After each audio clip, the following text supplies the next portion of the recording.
প্ৰতি মাহতে সন্ধানহীন হৈছে কৰ্মৰ বাবে বহিৰাজ্যলৈ যোৱা অসমৰ যুৱক যুৱতী। কেৱল ডিব্ৰুগড় জিলাৰ মৰাণ আৰু টিংখাঙৰে এক বা ততোধিক পুৰুষ মহিলা প্ৰতিমাহে বহিৰাজ্যত নিৰুদ্দেশৰ খবৰ পোৱা গৈছে। শেহতীয়াকৈ কৰ্মসূত্ৰে কেৰালালৈ গৈ থকা অৱস্থাত যোৱা 21 ফেব্ৰুৱাৰীত সন্ধানহীন হয় টিংখাঙৰ বামুণীবাৰী আৰক্ষী চকীৰ অন্তৰ্গত ২ নং গন্ধিয়া গাঁৱৰ প্ৰদীপ বৰপাত্ৰ গোহাঁই। যোৱা 18 ফেব্ৰুৱাৰীত স্থানীয় দুজন যুৱকৰ সৈতে ঘৰৰ পৰা ওলাই গৈছিল প্ৰদীপ বৰপাত্ৰ গোহাঁই। কিন্তু তামিলনাডুৰ ইৰোড ৰেল জংচনত কিবা কাৰণত ৰেলৰ পৰা নমাৰ পিছৰে পৰা লোকজন সন্ধানহীন হৈ পৰাৰ লগতে মোবাইল ফোনো বন্ধ হৈ পৰে। নিৰুদ্দেশ হোৱা সন্দৰ্ভত প্ৰদীপ বৰপাত্ৰ গোহাঁইৰ পত্নীয়ে বামুণবাৰী আৰক্ষী চকীত লিখিতভাৱে অৱগত কৰিছে যদিও বৰ্তমানলৈকে সন্ধান লাভ কৰিবলৈ সক্ষম হোৱা নাই। ইফালে পিতৃক বিচাৰি বৰপুত্ৰ ঢাপলি মিলিছে তামিলনাডুলৈ। লোকজনৰ নিৰুদ্দেশৰ পিছতে পৰিয়ালত এতিয়া হাহাকাৰ পৰিস্থিতিৰ সৃষ্টি হৈছে। উল্লেখ্য যে বিগত এটা বছৰত কেৰালা, বাংগালুৰু, অন্ধ্ৰপ্ৰদেশ ইত্যাদি বিভিন্ন ৰাজ্যত কাম কৰিবলৈ গৈ মৰাণ আৰু টিংখাঙৰ 20 গৰাকীতকৈ অধিক পুৰুষ মহিলা সন্ধানহীন হৈ পৰিছে। মোৰ স্বামী হয় 18 তাৰিখত দিনাখনি কৰ্মসূত্ৰে কেৰালালৈ ওলাই গৈছিলে। তাতে আমি ট্ৰেইনত গৈ থাকোঁতে খা খবৰ মানে ফোন আপুনি কৰি থকা হৈছিলে। তাৰপিছত যেতিয়া কি ষ্টেচন ইউৰেট নেকি ষ্টেচনতে মানে নামিলে, তেওঁ কিবা নিজে কিবা ক'ব নোৱাৰা নিচিনা হৈ গৈ পিনি নামিছে নে কিয়ে নাজানো। তাৰপাছত কথা বতৰাবোৰ বৰ খেলি মেলি পালোঁ। থানাত জনাইছোঁ আৰু আপোনালোকৰ চেনেলৰ জৰিয়তে যেনে ক'ব পাৰোঁ যেন তাই আহ্বান কৰিছোঁ।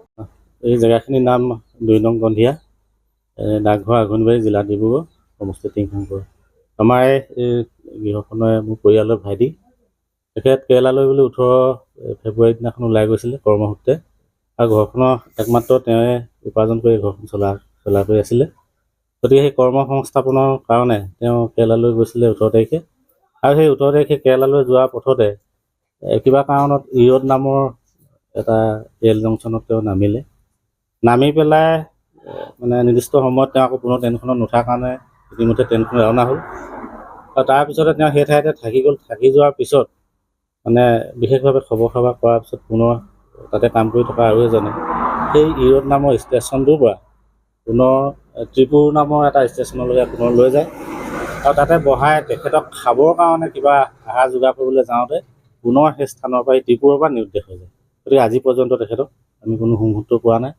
গতিকে আমি সমস্তজনকে আপোনালোকৰ এই আটাইকেইটা চেনেলৰ যোগেদি কৰজোৰে আহ্বান জনাইছোঁ, যাতে এই চেনেলৰ যোগেদি বিচাৰি পায় তাৰ কাৰণে সকলোৰে আহ্বান জনাইছোঁ।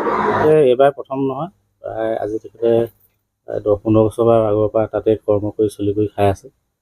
এইবাৰ কিন্তু তেখেতে সেই মাঘৰ বিহুৰ আগতে আহিলে, অহাৰ পিছত পুনৰ তেখেতৰ লগত আৰু দুজন লৈ গৈছিলে, কিন্তু সেই দুজনে গৈ নিৰ্দিষ্ট স্থান পালেগৈ, যিজনে লৈ গৈছিলে তেওঁ ৰাস্তাতে নিৰুদ্দেশ হৈছে। তেখেতৰ লগত আমি 18 তাৰিখৰ দিনাখন, যিদিনাখনে নিৰ্দিষ্ট হৈছে, তাৰ পিছদিনাখন সেই ত্ৰিপুৰৰ পৰা যিজন আনিবলৈ গৈছিলে তেওঁ পোৱাৰ আগতেই 21 তাৰিখে সেই স্থান পাইছিলেগৈ। আৰু সেইখিনি পোৱাৰ পিছতে তেওঁৰ মোবাইলটো তেতিয়ালৈকে ঠিকে আছিলে, তেওঁৰ হাততে আছিলে, আমি যোগাযোগ কৰি আছিলোঁ। কিন্তু এই মানে 21 তাৰিখৰ সন্ধিয়ালৈকে তেওঁৰ হাতৰ পৰা মোবাইলটো কোনোবাই লৈ গুচি গৈছে, আৰু তেতিয়াৰ পৰা আমি কোনো যোগাযোগ কৰিব পৰা নাই। মৰাণৰ পৰা ৰাজু মিশ্ৰৰ ৰিপৰ্ট, এনি ভাৰত 24।